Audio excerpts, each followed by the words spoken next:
baweereza General Moses Bigirwa. General Moses Bigirwa ono abantu batamumanyi y'omu ku basajja abagenda okwesimba mu bitundu eby'Ebusoga ye nga yalondawo municipality ye Kamuli awo no wagenda okuvuganyisa ebyobufuzi bye eby'ekisanja ekijja. Ate era mu kiseera kye kimu ye president owa Eastern Revolutionary Platform awo nno wasinziira okubanga ayongera ebyobufuzi bye mu ggwanga lino. Ssebo jje nosooka obuze ku batulaba. Abatulaba abalungi nate ndi musanyufu komawo mu studio zizaffe. Ssebo Bana kwezi akkiriza nkutuuseeko amawulire nti abantu basinga. Amiina. Ekyo kyensinga okwagala. Emirimu gy'okola era abantu bagoberera bitwogera. Challenge tulina kati kwe kukuuma omutindo. Kituufu. Omutindo ogwo gugwetaaga okukuumibwa ddala. Kitegeeza kusoma, kola kunoonyereza kwa njawulo, kutajja wano nga tulinga omusajja obuyabuya buno obwa bulijjo. So okujja ng'olina ensonga zirina okubeerawo nga ziri backed up by evidence. Mwebale nnyo mwenna aba diaspora, mwebale nnyo mwenna abankubirako amasimu. Abasajja bankubira amasimu ne bagamba tambulizaawo bagenda tufunirawo ku t-shirt waliwo yaŋŋambye tujja tufunirawo ku t-shirt eza ERP n'abala waliwo yansindikira ku mafuta. Beebale bannange, mwebale nnyo, mwebalire ddala abawaayo obuyambi mwenna. Tetujja bamenya mannya wano kubanga munnange okwerinda ebyenjawulo kubanga oba okomawo bwoti ku kisaawe entebe wali ne bakunywa mubaweereza Bigirwa ssente z'amafuta. Kituufu. So disclosing contacts zaffe naye nga tubeebaza basebo ne bannyabo naffe tuli eno ku ground tutuuka we mutasobola kutuuka. Namwe mukole kye mulina okukola. Mwebale nnyo, mwebale. Sooka bawe ennamba y'essimu nga tunabagenda wala. Ennamba yange ennumu abatanaba kugifuna eri +256 772 849088. Endala eri +256 704 965 446. Zombi ziri ku WhatsApp era tuba tusobola okuwayo obulungi. Kale nno oyo General Bigirwa tukyali ku nsonga eya Dr. Lumu. Olwalo mbadde njogerako ne Dr. Ashraf Simwogerere naga nti ye musanyufu Lumu okuleeta etteeka ery'okulonda Loopu. Abantu baffe tebannaba kutegeera tteeka ki eribaddewo era Loopu abadde alondebwa atya. Naye nga perspective ye Dr. Simwogerere gy'abadde aleese ng'agamba nti nno nakyo kyongera okunyiiza abantu nti abantu banalondebwa bwe banaateeka bino ebya Loopu byonna bijja kwongera okunyiiza abantu. So badde njagala abantu baffe abatulaba bategeere Loopu abadde alondebwa ati amateeka gagamba ki, Lumu kiki kyayagala okulongoosaamu kubanga kati ekizibu kye tulina buli muntu ayogera ekituufu oyo yalya, ayogera ekituufu oyo ali ku ssente za jjajja. Nze waliwo ne yambuuza nakati ye kwezi bakusasula ssente mmeka nange bazimbiisa okwonoona Nuupu. Nze soonoona Nuupu. Just imagine kwezi embeera gye tuyitamu wano. Oli naakuliisa olunaana, oli naakuliisa ebitaano, nze mbagwamu eyo abamu naddala abawano mu Central Region. Naye ng'olunaana okugwamu Bigirwa tokyuka embeera yonna. Yali alabye ne miliyoni 2 ebifaanana ayogera olunaana. Kakati ffe ababakyaza tuli ku kiseera kizibu, tulina okusoomozebwa okw'amaanyi. Tebamanyi nti mu politics ensonga oyogera ku zitoogerekekako n'ezoogerekekako. Tujjeyo bye batamanyi kubanga nze embeera wano ebintu ebisinga ne mbalaga nti sibimanyi naye si lwakuba tebasibimanyi naye mba njagala bo babitegeere. Twagala otunnyonnyola ensonga ya Loopu eno. Etteeka eribaddewo libadde ligamba litya? Kiki ekijja mu nnongoosereze?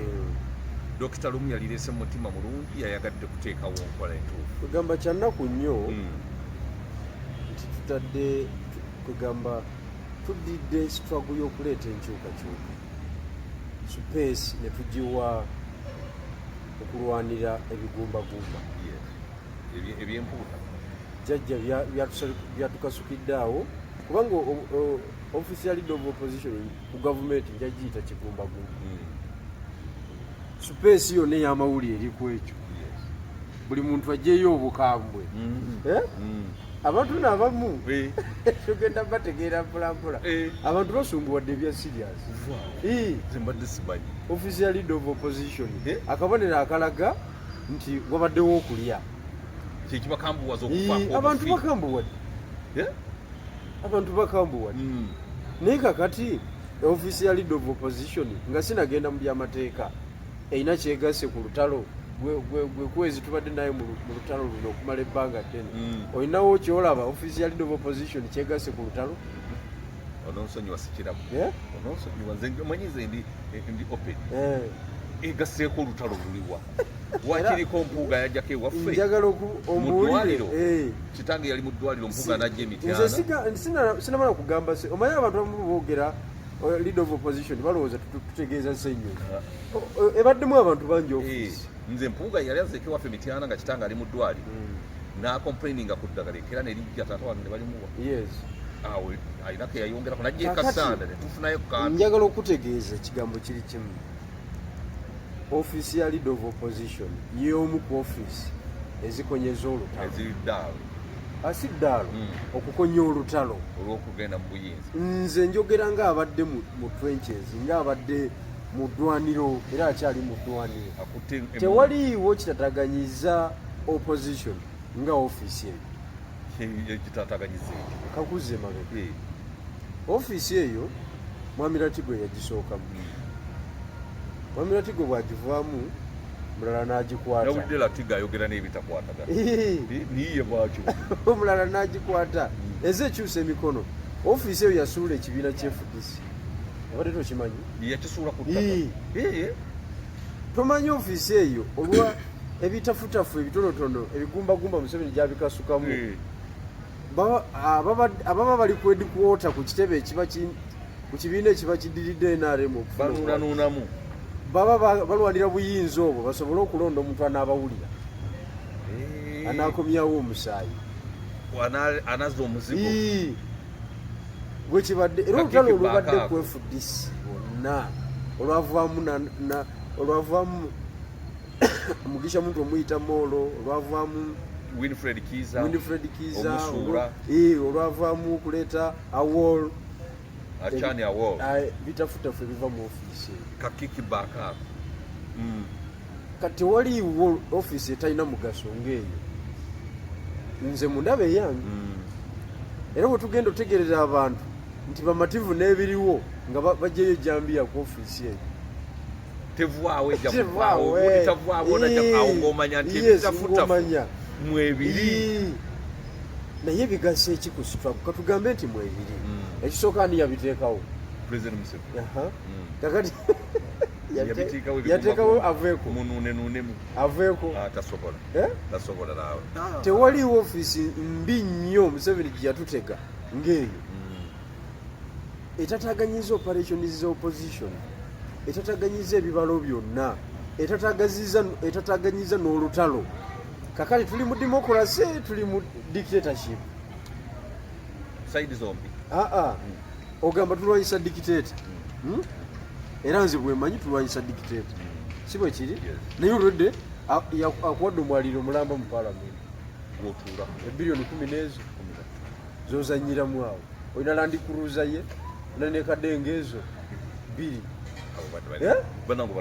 kakati ekigambo dictator kiba kikyayimirira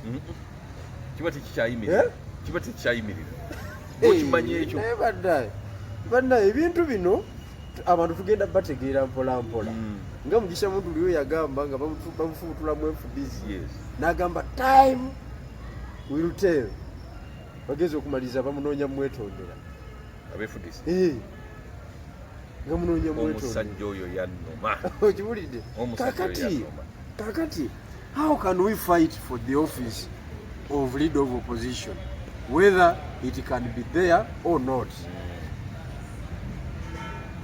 oba teriiwo baweeri olutalo lusigala lugenda kwezi naleeta ebbaluwa eno nga sinagenda mu tteeka ly'oŋŋamba ebbaluwa eno sebo wa kamera njagala ogitegeere bulungi yeno gye nawandiikira ab'ebibiina zino sitampu zaabwe eno Uganda People's Congress eno PPP that is People's Progressive Party eno JEMA Justice Forum eno NEED eya kabuleta eno Forum for Democratic Change ono commissioner eno DP eno commissioner Mpuuga Nuupu yagaana okukola ki okugireceiving. This is the document. It is an authentic document. Eno ye breakdown y'ababaka buli omu gwe basalira yeno wekibaweereza bwekityo butereevu eno nemaliriza nenyiwako omukono nga kabwejjumbira Jeno Bigirwa Moses n'abawandiisi wange soko tuyitiremu baluwa ng'egamba nti Uganda bwe yali baluwa nagiwandiika nga 24 ogw'omusanvu gwe tufugulye ogw'omusanvu tetulimu gwa mwenda olowooza ogw'omusanvu baluwa etambudde ng'angamba the proposal for the opposition parties conference on strategies to unseat the NRM out of power.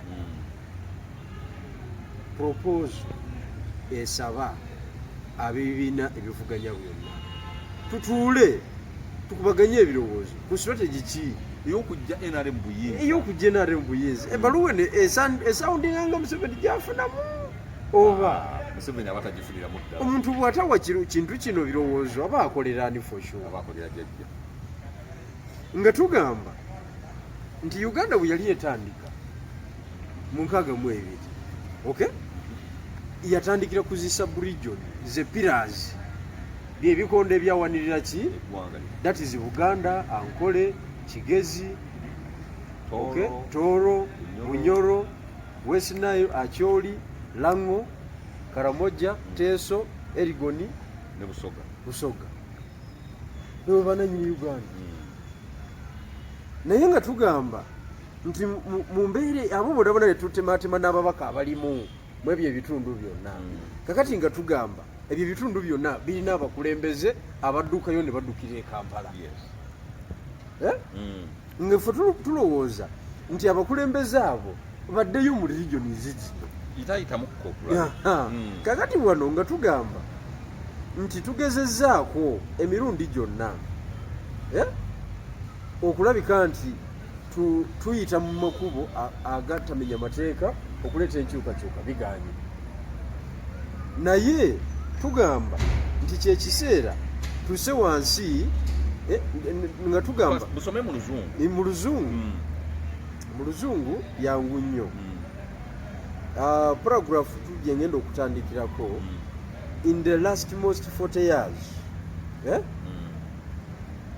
a lot of strategies 40 years twogera kweno yes a lot of strategies have been mooted in a bid to unseat the regime to no avail nti waliwo kituukiddwako we have had number of rebellions that waged wars in West Nile, entalo zimanyi northern Uganda and part of eastern Uganda. After the enactment of 1995 constitution, the country has participated in 6 national elections. 6. Buchanga tukola constitution ya 95 wakagenda mu mirundi 6. Okay? And also gearing up to the 2016 kugamba tugenda muka 2026 general elections. Throughout these elections, the opposition has lost miserably to the list.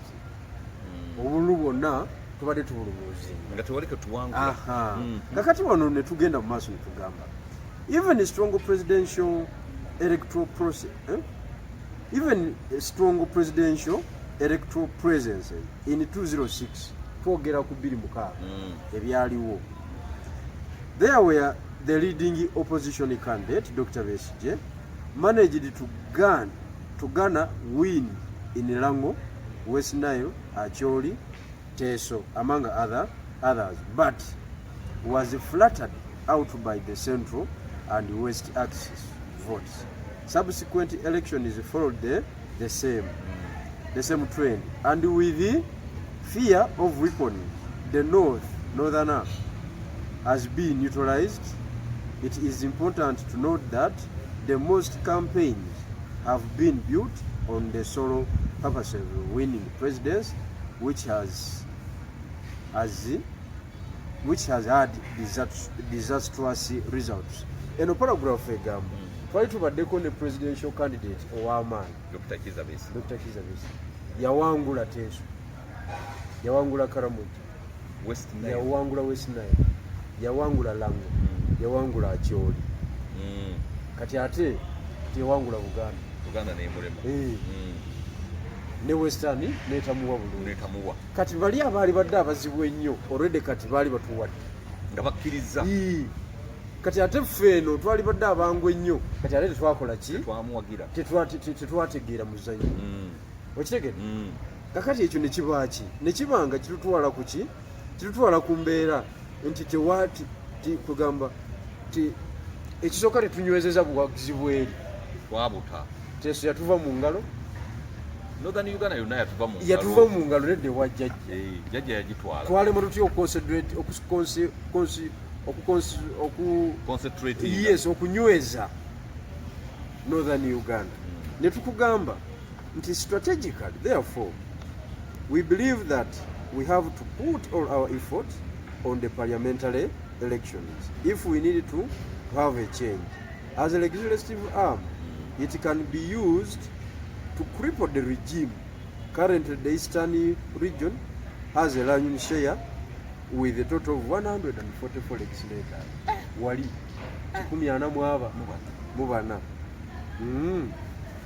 and closely followed by Western Uganda with 135. Okay? Seats. Then North and Central region nabo ne bajja. Kakati Eastern erina ababaka 40 naye abalonde bali 140 kweyongerako abasatu. Opposition erinako bameka? Opposition erinako bameka? Teweza 10 okuva mu kitundu ekyo. Okuva mu kitundu ekyo teweza 10 oba 15 tebaweza. Kakati ne tukugamba nti parliament bwe tuba tugirina ensobola okunyweza omusajja nemukwata amataayi kyetuyita n'atamala gayisa mateeka gonna. Bino byonna byokayanako olwaleero abireeta because ayina numbers. Tomusobola ne bwogaana okugendayo kukola agirina mutereevu mbw ate gundi aleese ebbiiru parliament yiyo parliament lumu gwe wamusindikayo gwe wamulonda. Owulidde oyagala omukontrolinga omugaidinge wa kibiina kyo okitegedde. Kakati omuntu yenna ali mu byobufuzi olwaleero strategy yalibadde ku kino ekyo naye kino tebaagala kiwuliriza because kituwa omulimu gw'enkalakalire oguli serious okiwulidde. Ate bo tebaagala buvunaanyizibwa baagala tubeerawo tugamba agenda naye nga tewali strategy nga balya ssente ng'ebintu we bitambula agenda naye nga tewali kiriwo agenda nga ne bagamba nti jjajja enkya kaweddemu tolina bw'okwata buyinza webale nnyo nga tolina gundi yonna gy'otandikira. Kati tolina basirikale b'okolagana nabo, tolina ba-insider balala b'okolagana nabo. Wabweru w'eggwanga okwegamba obeera nga agenze abantu basasula okuyingira okulaba nababeera nga basasudde omuziki. Kati abeekanada ne bankubidde bayomba basasula $150 owulidde $150 era baba bampakanya bajje ku kamera wano 150 okulaba ku president nagafuna amaloboozi nga gakyali oli nagampereza ng'ali Canada naga nti ekyaleero ate kyagaanye okitegedde twasasudde ssente ate bigaana $150 gye mitwalo kumpi 6 sente nyingi oze kulaba ate president wo bangambye nti yali alemedde ne mu woteeri okiwulidde nga tebanamuwa balance owaki $9,000 nga gwabanja okujja okwa dressing ate abagizi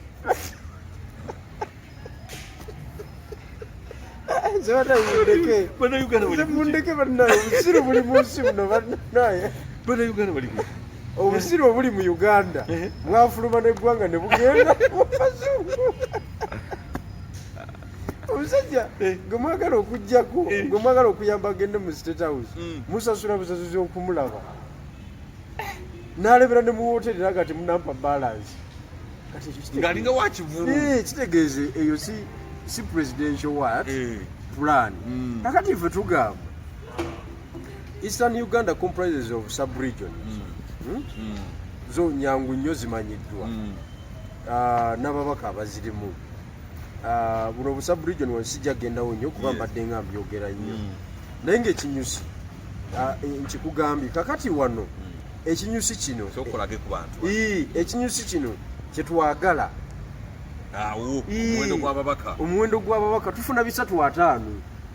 Bwakikola kiretinga mwawo 5 tubenga parliament tugifunye amaziga tugawone kati ate tebagala ku debatinga kirutwala mu power. Bagala ku debatinga lwaki ekigumba kyaffe ate bagala kikyusiza tteeka kyetubadde tunuunamu. Bagala tulemesa kunuuna kigumba wabale nnyo. Era amawulire gonna gatabuse, TV zonna ziri ku ekyo lumu onalebo lumu ekigumba kyaffe kikwatamu akolera Museveni akolera ni lumu amawulire gonna gali ku ekyo. Amawulire tegagala kuwa nsonga eno mulaka kubanga addressing the real issue. Eyogera ekintu kyennyini ekireeta enkyukakyuka mu Uganda. Kati nakakizuula nti tebagala Museveni kuvaako. Abantu bali bulungi. Mbadde sikimanyi. Abantu bali bulungi abali mu bifo ebyo ne bwe babeera mu opposition. Wekimanyi nti bali bulungi ekigumba bakinuuna malidaadi. Ekigumba bakiruunira ddala buwoomu. Genda mu maaso. Kakati wano tugamba nti bwe tuba tukoze kino ekintu, the significance of this proposal extend beyond mere electoral expediency. Si ya byakulonda byokka. It also serves as vital response mechanism to address the pressing concern of the populace, increasingly disillusioned with the status quo. By prioritizing this initiative, we can effectively mitigate the escalating tension and provide a constructive outlet for a widespread discontent, thereby averting catastrophic massive uprising against the regime. Eyo statement esingamu obukulu wano esembyeyo nti eno strategy tekola mu kalulu kokka. Okay? Tusobola ogikozesa ng'egasigasa obusungu bw'Abannayuganda obuliwo mu kiseera kino. Ne tugamba n'okugamba nti kati tumutwala kiyumba anaagwa. Parliament musobola ogikozesa kyonna nga mulina numbers. Nga ne kino impeachment mwogitwala. Nga tetunabana kutuuka mu kalulu ak'okugabana obuyinza buno tuli omu akoleja. Kasita buli omu agenda gy'agenze. Tusobola n'okugamba nti bannaayi ne mu kalulu tetumutuusa Besigye Duumira kigezi. Amuli ati Duumira tenso. Gilbert Oulanya Duumira Akyoli. Bigirwa Duumira Busoga. Kyagulanyi Duumira Buganda. Kabuleta Duumira Bunyolo. Okitegedde? Omusajja ne tumusika. Ne tumugaziya. N'awulira nga naye nnyini. Nga talina wa deployinga. Ebintu bimusobyeko. Nze naliko wano nga Museveni agenda ne tulema bulemu okukijjawo. Mu kwekalakaasa kwa Kabaka okumanya Museveni bw'omuteekako embeera omutwalo. Okwekalakaasa kwali wano Kampala wokka kumpi. Kati ne bayita owa radio call, ne bayita ow'Emmamba ku radio call. Ne bamugamba nti vuga ojje ku lubiri. Omwogezi w'amagye bamukoze eki? Bamusazeeko kulayije. Yagenda alegawo akabuto bw'ati tomujjukira bamuleeta kaguddeyo. Okiwulidde? Abatanatuuka ku lubiri ne baddamu ne bamuyita ku radio call. Tena mambo iko mbaya nakulabye. Wege wuka yenda nakulabye ate wo wabi nnyo. Kakati atono bamulese ye. Ono takatuuka wano. Wanalemeddwa okutuuka. Najuweta. Kakati ono kulayije bamulese bamulege. Ibyo ne kila muntu kwa namna yake bitabuse. Anebereramu. Nawete mamba agende nakulabye. Abatanatuuka nakulabye ne bamuyita ku radio. Nti tena mambo iko mbaya na tete. Mamba ngeriemu. Ate kati zaliwo. Zalite zimala. Zalite zimala. Jaji yaketereza. Ne bamuyita ku radio tena na tete wananchi wame nini nti bawambye ki? Polisi bajiwambye. Fairo bazitute. Abasibe babatadde emundu nya tezirabika. Government yegudde baddaye. Kakati ye yamanya bumanya ati government tewali. Ya parking. Jajja. Owa mamba. ya parking of parkings kuba bamusindika commission 3 zona tiyasobola kukola ki kolako n'emu gavumenti we bati bazisuula nga buli wantu wali active. Olwo gwe obuyinza obukuumiddewa mu kwekalakaasa okwo mu kwekalakaasa tuli mu kibuga nali mu senta wakati olinze kulangirira wali kati omuggo ne gugenda guvuga mu kibuga ne batandika otugamba mutambule nga mukoze bwe muti buli omu ne bamuteeka kukini ya ulinzi bwe wati kati nensaba Katonda mpite mu basirikale nga tebali kuganizinze fesi yawe nti yeggwe olwonzira mu makindi omwo ogenda kuwummula ebintu biganya olwo biwanvuyemu bye mwali mulowooza okukutuka amaanyi biwanvuye kati nga wosize omukono wansi ng'ogujje ku mutwe sasi nga oda imaze okufuluma tiya mikono juu alafu otembeye kati Museveni yaleeta obusirikale oba yabujja Kalamoja eyo obulala yabujja Sudaani bwe yateeka mu kibuga wakati tebutegeera nsi nga waddugala ne bukamala tebumanyi na Kampala ne butimpula abantu emiggo kati naddira bano abalaalo be n'abambaza civilian bo babege kakati bo kye baakolanga nga batutuuka awantu ne bagamba waliwo komanda tewali komanda ne batunula kati niwabeerawo baku identifying nti ng'olinga komanda nga wabaawo akusona essasi gwe tyo n'agizaayo gwe n'ogwa tomulabye tokoze eki n'agizaayo gwe n'ogwa olwofudde iwudi bwe batyo bakola okunitolizinga ekintu naye nga yali agenda omusajja kati bana Kalamoja bo nga bakuba bukubi miggo n'emundu gy'abaakutte nga weesootinga wekka kiki bati bigiru awo waggweramu amaanyi kakati awo ngenda okulaba tewaliiwa munabyabufuzi afuddeyo nnyo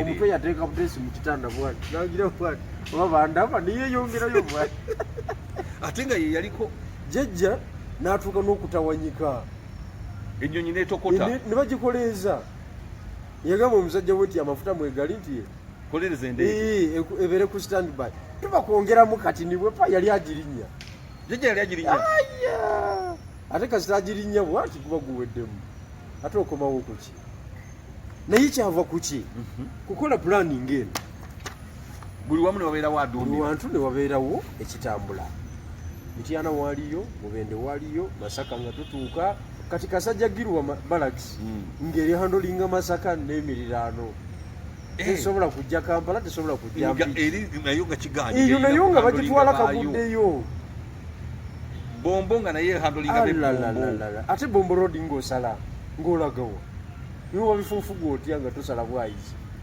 nga tusobola ate ng'osobola otya omwana yali akubye ejjinja emmotoka yange ninga w'Emityana yali yali ankubidde wano buseko gireeta mugamba nedda nanga nti gwe kwezi oli otya muna Mityana oli otya kuza obadde omumazeewo nava Busega ssaawa 7 natuuka Nansana ssaawa 3 zakiro okitegedde naye nga ŋŋenda neetonda neetimbye olwo ekipande kya biiti okuyita mu bantu kaakati ebyo byonna byava muku omulabe kumukola ki kumuleeguula n'abulwako waakwata kati ekyatukola obubi nti Busoga tiyarespondi kozi yali mu bugandaganda bwetu naye bakutaningibwa into a political cause singa tulina Busoga nayo neyegatta kubanga wali olutindo lwali tukyalina olutindo lumu olukadde baali tebasala yali tesobola kusala kubanga tulinawo ffe Makenke Barracks ne Gaddafi senior staff college mwandi zitadde ku bunkenke tebaali badde kye basobola kukola awo kubanga Jinja nayo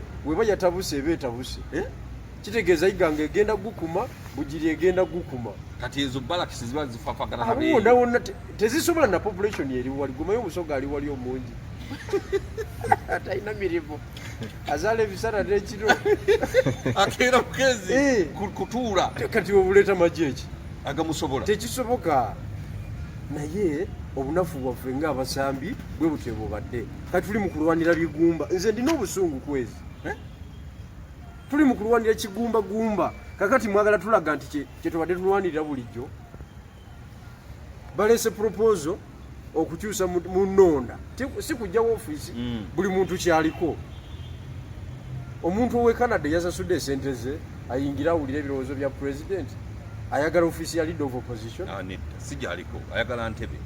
Omuntu ali e Buyende gwe bagoba ku nnyanja gwe baliisa empuuta embisi n'afa n'okufa n'aleka abaana abaki bamulekwa abato kyogamba lwanira office ya leader of opposition eyo teyina makulu eyina impact ku muntu wa wansi kati lwaki mutubuguyaza lwaki mutufuula abasiru abatamanyi kye tukola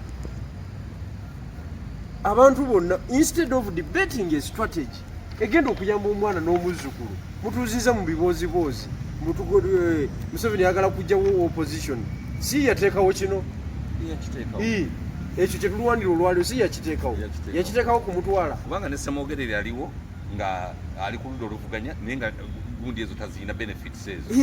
Ssemwogerere yaliwo ku byobote okiwulire ne ku Museveni teyaliwo ku 96 DPC yawangula naye oli abiri n'ebyo yatwalira teyaliwo kubanga byali bya movement system. Webale nnyo kakati lwaki mutufuula abaana abato ffe tubeere kwegamba tufe nga tetulabye ku gavumenti ndala olwokubanga mwe mulya ebiliyoni 13 sijui biliyoni mmeka ffe tubeere ku ebyo mutuleke munamu kakati mugenda kukola mutya mukulu bigirwa oluvannyuma lw'okulaba bino nga bibanyiiziza ebyo tugenda biyomberamu for sure ebyo tugenda biyomberamu era tugenda kuvumagana nze ebyokuvuma mbimanyi era mbisobola oli mulungi nnyo nga n'abaana bavuma nkugambye ate kati naama abavumi mbayina nange nawe wakozeyo ejje ly'abavumi bulungi nnyo mbayina erivuma omuntu n'awulira naye si ye solution si ye solution ffe twagala kwakivinga kiri kwata Ntebe twagala kwakivinga kiri kati mutulaga nti diiru eri ku bwa leader of opposition bwekyalimu FDC era n'ennupu byekoze kati enkyukakyuka yeeriwa kuba etteeka ligamba etteeka lirino ligamba litusomere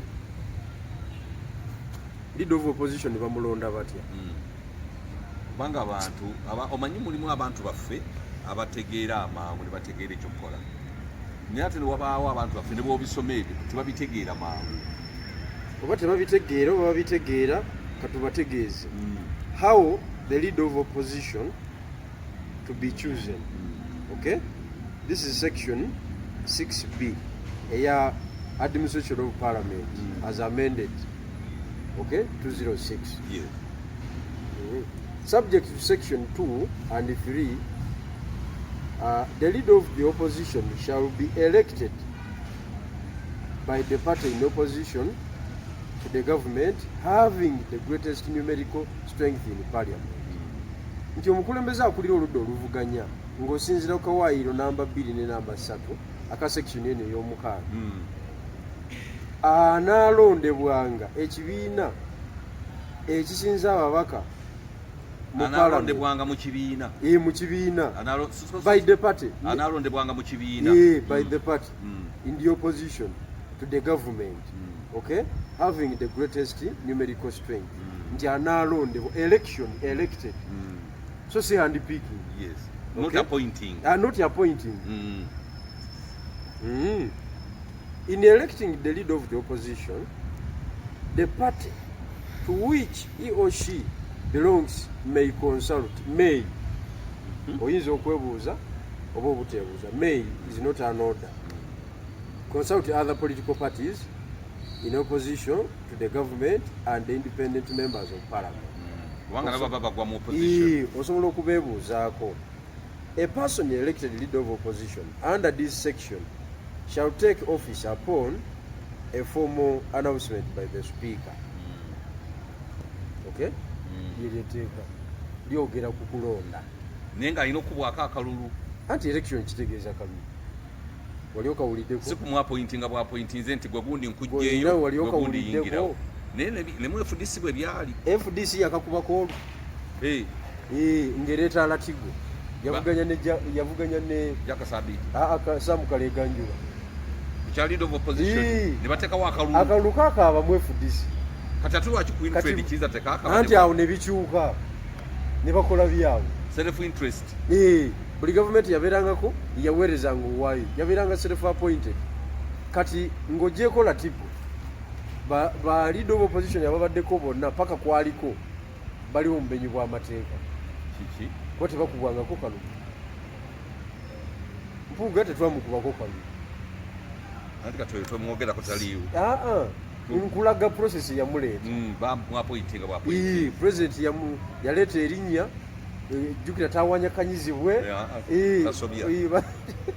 owulidde takuwa mukisa kukubaganya birowoozo aleeta bulesi mu nneeke ne muyisa ndituukiriza nayingira parliament the same was to Joel Lusenyi kati tebiri mu mateeka kati etteeka lino lumu lyayagala bakolemu ennongoosereza liyamba ki kati ye lumu agamba kubanga eryo si lirambulukufu bulungi lino lyogera ku kibiina ekyo kati lumu agamba nti oyo agenda okulira oludda oluvuganya atukulira ffenna naffe abatali ba kibiina kye byasalawo bitukwatako kakati ekibiina kakipropoozinga amanya kigaleete tugakubeganyeko ebirowoozo tugakubeko n'akalulu batusabe akalulu kubanga omuntu akuwadde akalulu omuwamu respecti nga mukola emirimu kituufu naye omuntu atakuwadde kalulu ate amaanyi kyovola nti bano kati nga mukulu Bobi Wine ayogeza maanyi kuli opposition kubanga yamwapointinga so wano wekimuva mu ngalo era yatabuse nnyo buli mukolo gwagendako kati yensonga eyogerwako ng'agamba ku ofiisi bakajjawo nti akakyaliwe ofiisi tebagijjaawo naye kuleeta mannya asobola okuleeta amanya nga nerya Joel Lusenyi mweri kati ne banoonya akalulu kubanga bali bagamba nti omusajja aba akulembera ffe wano ffe tukola emirimu gya palamenti lwaki tumukubaako kalulu ffenna ebibiina byokka ebyopposition naye mumuleeta omuntu oluusi ali incompetent owulidde ali awo waliwo yangambye waliwo gunadde enjugira naye nangamba kakati batuleetera zaake nga ye leader of opposition nga tukola tutya anti bwe butakuba kalulu okitegedde temuna kyemugenda kukola alondeddwa palamenti ng'emwana usinga kakubiddwako kalulu so ate bwe mugenda eri mu elections eza opposition muyinza nti mukulu oyo tugira tumuleka asooke yetegerezeemu asooke agire kino ekifo kinenемukko kakati yetteeka lumu lyaleeta yeyo argument ya lumu naye ereesa obuzibu buganda wange bani abasinza okulirwanyisa mu bibiina ebirikudda oluganyega no oli munamawulire tonalaba bigenda mu maaso omuliro gwakuteta kugambye buli tv eriko ekyo era nze newunyiza ebintu bya uganda newunyiza abantu ne balwanira ofiisi ya leader of opposition Museveni yagala gijjawo Museveni si yateekawo ofiisi eyo yagiteekawo era ne privileges zonna naziteekawo zibadda nze sibalina kumanya aba tunajjawo eddagala simanyi nakumanya abantu bwe bategeera bintu bino kyagamba Museveni yateekawo ofiisi eyo emugyeko Mungu tuyambe bannaye otuleetere ku factors endala naye bino ebiriwo Museveni yafuna Uganda n'amala bannaye buli muntu musiru tamanyi kuinterpretinga bintu oba bali mu kulya nga ffe tetumanyi nti bali anti kuno kulya kwennyini naye kati nkugambye omuntu waki kubanga ekifo ekyo kibuzaabuza olutalo mwene mulowooza nti mutuuse kibuzaabuza olutalo kati mutuuka ekyo ne mugamba naye tuli bwanakyemalira kibwe tulimu nga landikuluza yiye erifulutanga tezikira etokota paka omukulu wamala emirimu egi sente ezidduka gy'ebibiina omukulu azibawo omusajja aweereza tuli mu demokrasi ali committed zituukira mu budde butereevu nnyo zikole emirimu gy'ebibiina ebimujjako era obwebale nnyo ndeka kwezindeka baaba nina ennaku ku mwoyo gyotalaba kiki nina ennaku ku mwoyo aweereza esente gikole emirimu gyokola ki egy'okumugjako wangu zituukira mu budde era n'asaba nembalirira nti banaye mumpe embalirira emirimu gye mukoze okunzijjako mbongere endala bw'otagiwa nga bakutwala mu mateeka munzijjeko bulungi omulala agamba tinka kireebaga Allahu akbar ebigambo si byawe. Ebigambo bizibu. Otesetese kola otya ng'okolera mu opposition efaanaganako bw'eti. Ekireese obuzibu nali wano mpwezi ne nkugamba nti bali abasajja abaatusooka mu kuwandiika ebyobufuzi waliwo gwe bayita Nicole Machiavelli. Oyo ye jjajja w'okuwandiika modern politics. Yes. Waliwo bali ba Aristotle. Aristotle yagamba nti yawa ensonga ezireeta enkyukakyuka mu myaka egyo naye kati gikyali significant nakati tugireeta nga reference.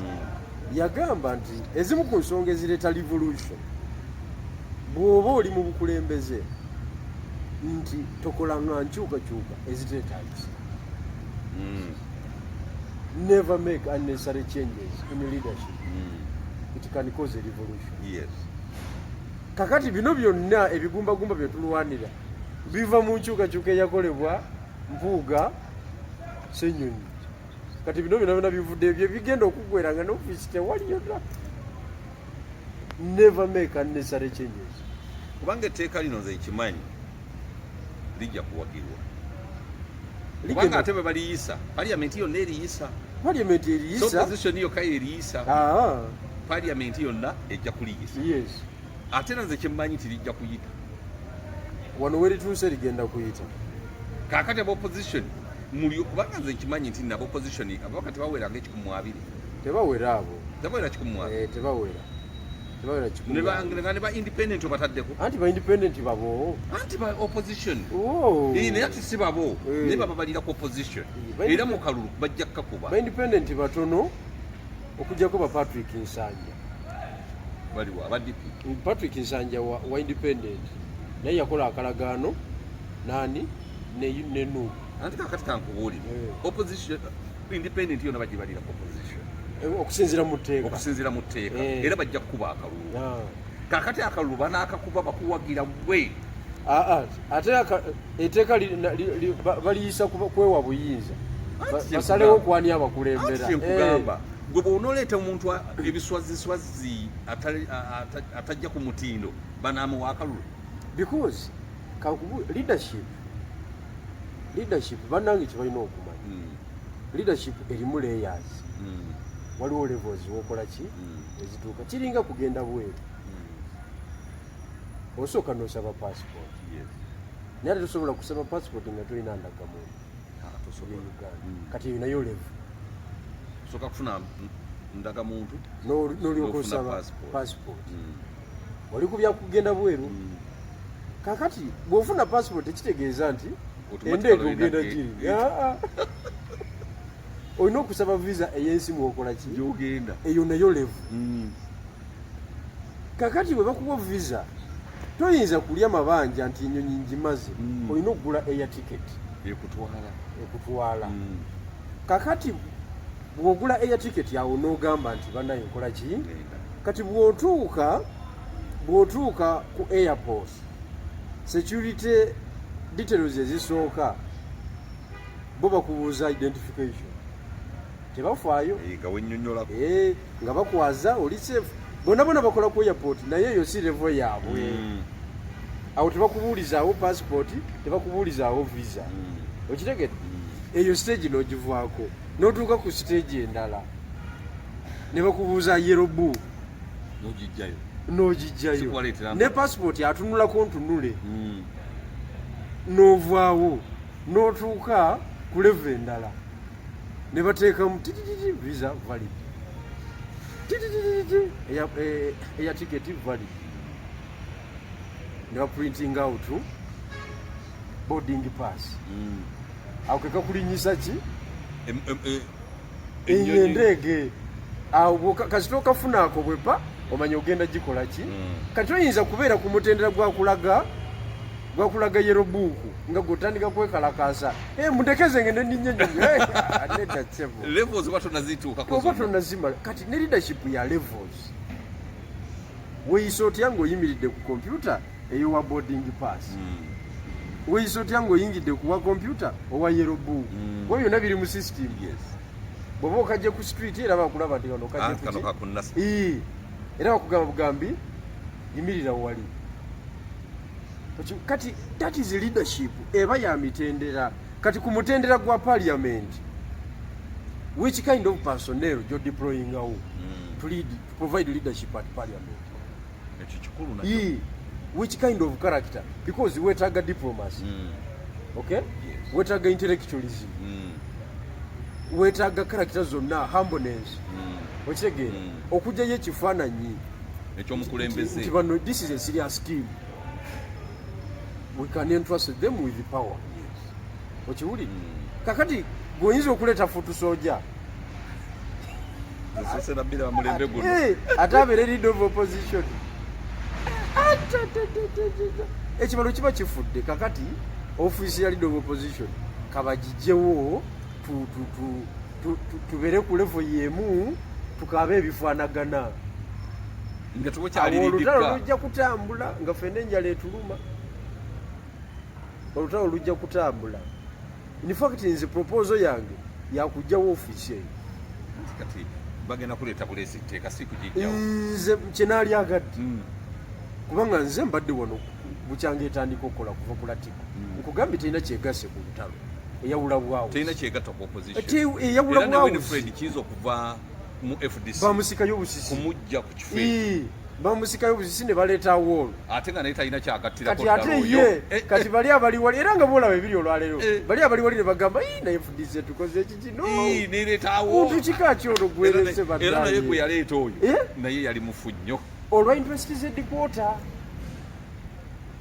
kakati wetulia katunabeeramu ebyo paka tunabeeramu ebyo tosobola kujja Winfred Kiza kuba leader of opposition n'owooli omukyala ate nga Winfred Kiza ye leader of opposition akyasinze okukola emirimu okukolaawo wadde nga gyali tegikuggyako Mwai Museveni naye yateekateeka kati just imagine if it was nene empuga yagezaako lindako kati just imagine if it was Ssenyonyi honorable nga yali leader of opposition mu kiseera ky'okugikwatako yali badde asobola okuzanya ng'omukyalo oyo bwe yazanya tasobolera kudda naawe leka yali badde akuŋŋanya ababaka abo bonna ne balwanira kozeemu ono fuutu soja era fuutu soja tebabisobola bino yali mukazi bukazi naye ya providinga leadership my friend Mwai Museveni agenda okukwata constitution ng'abantu abamenya emigongo nga we muse yenna ategerekese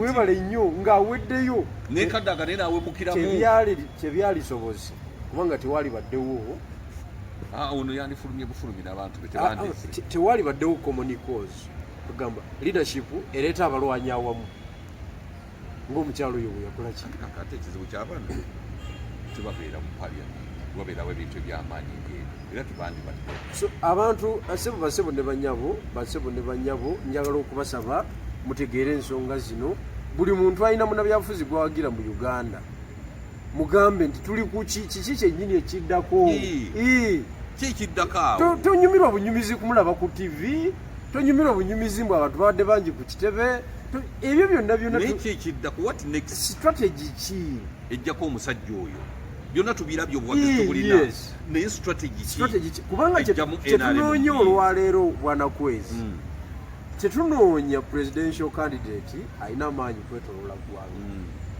abo tubalina bangi naliwo okimpa olwaleero nawe olyetoloola nange ndyetoloola ate nenkulaga nti Jeno Museveni mukuba akali tunoonya busobozi busobola kukunkumula Mwai Museveni mukono mu kibya ng'akikuttemu kyekyoka tewaliwo naye kati ekyo mugenda kitukako mutya Jeno kubanga nze ndaba buli lunaku jajja akaddiye naye obwongo bweyongera kuba shaapu kakati ekintu ekisobola okutuyamba okutuuka ku kintu ekyo omuntu wa wansi ng'ategedde ekituufu kyekisobola okutuyamba obuzibu tulina nti abantu banyumirwa bunyumirwa ti musajja waffe kati yali mu bintu nekufunyemu nti kakati gwe tosobola kuweerera mwana wo oli omusajja gugamba musajja waffe yali mu bintu mutabanyi wavuga kompulensi ya $3.5 ngomanyi okuvugira emmotoka mu America naye gwe sooka omumbuuzi ekintu question eyo nnene bannanga abatulaba strategy kize tutaddewo ezijja jajja mbuyi yes ezo ze zisinga obukulu kubanga my approach is a democratic approach kubanga bannaffe batugamba tetuli mumenyi bw'amateeka kaife tulese proposal efitingira ddala mu butali bumenyi bw'amateeka ate mwagala kugiwa relevance kati kuggwe n'oli atayagala kugiwa relevance ani akolera jjajja ansi ogifunye ambuuza gwe kwezi ansi ogifunye ku muntu alina eddagala n'atalina ddagala kwezi olizitamu omuntu babajjabo naye tulabye nnyo bannaye tulabye nnyo singa sente zo zonna eziyinka singa zagenda kubigirwa singa tulina okimanyi nti sente z'official leader of opposition zokka nga zakozeseddwa bulungi zireeta enkyukakyuka wano butereevu naye abantu abamu bali mmiini ye bw'afuna ekyo bakugambye nti mwami Museveni oyo yabeerera eruweero olowooza yalina emundu ezisinga eza gavumenti yagenda eruweero nga taweza wadde obukadde bitaano yagenda eruweero mu briefcase mwalimu emitwalo 26 ez'ekiseera ekyo kuba yalina briefcase kale emitwalo 26 tubale bwe bukadde nga 10 bw'ennaku zino ze zaali mu briefcase emundu 27 abatandisi 4 abatuufu 4 n'akaana ng'ate abalala bakutte miggo abalala nga bayiyayiya buyiyayiyawo miggo bagamba bali bakutte miggo balinze oli afe tumuggyeko eyo ye abasajja nga balina obumalirivu kakati ekyo kikulaga ki nti historically opposition tebangako na busobozi bwenkanankana na bwa gavumenti eryoka egijjeko ebyo biri mu bazungu wokka ebibiina ku bibiina demokrati aba benkana bonna bagagga bazanya bya kigagga okiwulidde ffe waneeno tutambulira ku sympathy abantu ne bakubeereramu ne bakuwola ebbanja ogguke naye kati population ogiraze nti obadde olya tewali mugagga asobola struggle kubanga batayagala kufiirwa bintu ate kati Museveni kyobala yagenda mu nsiko nga talina kaalina yes nga mwavu era nga talina kyafiirwa kati kankubuulire nno Museveni muwe respect tumulwanyisa naye muwe respect Museveni Obote yali asobola okumuwa buli kyali ayagala naye nga ye yali asobola okumuwa office ensava n'agamba zikantambulizeewo ate nga yali mwavu byonna yabigaana bino abantu bebakwata bwa ofiisi bwa jjajja n'afuna bwa assistant RDC n'abakubira kerere biki nkugambye Museveni yafuna Uganda baaba ate yafuna ffe eyabajega yafuna ffe bwe tudda ku social media oli n'ayogera ne tugamba nti oyo mugwamaanyi president agenze yasinga olwokuba ataddeko data gibize emu n'ekitundu ku bbiri akola live kumanyi kye kitegeeza abantu kati just imagine singa Museveni ono ye yali akutte obwa president mu 8 waliwo yaligenze mu nsi era bw'ogamba tetusobola kukuŋŋaana tetusobola kwagruinga kweno point netukolera wamu mu 8 Museveni yaliwo yeka waliwo abalala yagenda mu nsiko yeka bakayira bagenda naye olutalo lugenda okugwa nga takanyiza nabo kati abo bamukwata mundu bakanya batya fe ab'omuzindalo ne tulemwa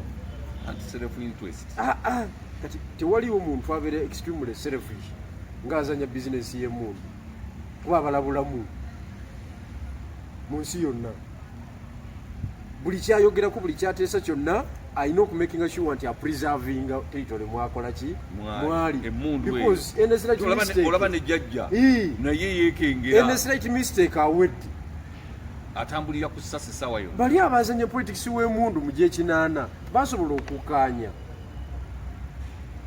ne bagamba tugatte wamu amaanyi gwoba okutaawo nywezaawo tuwuliziganya naawe naye kwataawo nyweza tuwuliziganya naawe tetujja kwekuba naye tukuba omusajja afulume ne bafulumya omusajja ne bamaliriza nga bakoze ki abantu bakuyinamu essuubi otuusewa n'enteekateeka ey'okugenda mu West Africa okulaba nga abasajja naffe tubajjako mu ngeri abasajja abo gye bajjako tukole iki bannange kakati zireka kummala mu maanyi sisobola kumala mu maanyi linda kulinnya ndeegeyo muganda wange Ibrahim Traore natera okwogera naye kati awe wali essuubi emikutu njiwanise byonna ebyokuwanika omukono tebikyalina makulu wano wa amakulu gaweddewo PFF nabo banoonya lubaagirizo kwegamba abantu bawano bonna bakayanira kigumba kiri Museveni kyetukasukira ekyempuuta ekyo ekigegere ekyo kigumba ekyo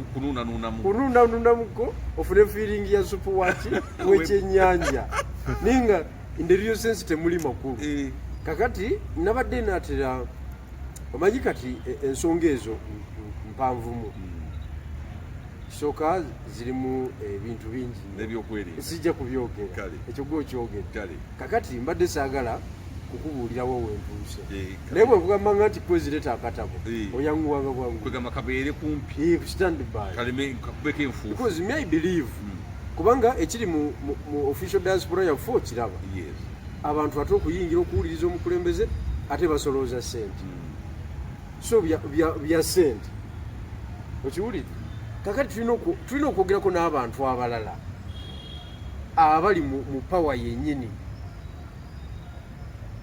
bakikola batya ffe tukikole tutya yes era very soon ngenda South Africa eyo kwogera ne mukadde waffe President Zuma n'ekibiina kye because ye yaviirako okumenyaamenya yakozesa approach eno ogitegedde okudda mu region gyava namenyamenya Ramaphosa ne ANC n'abawaliza okukola coalition ate ANC egenda okuva mu kalulu nga tewera nga tesobola kukola gavumenti okiraba ekyo kikola nnyo amakulu example yiino wano Ramaphosa tebamumenyaamenya n'awalirizibwa okukola bu alliance n'abantu abatakolekanaga nabo balance abali bebisiyaga abadvocating sijui wati ajje mu government why they subdivided the role ne bano bannaffe tebabiraba Zuma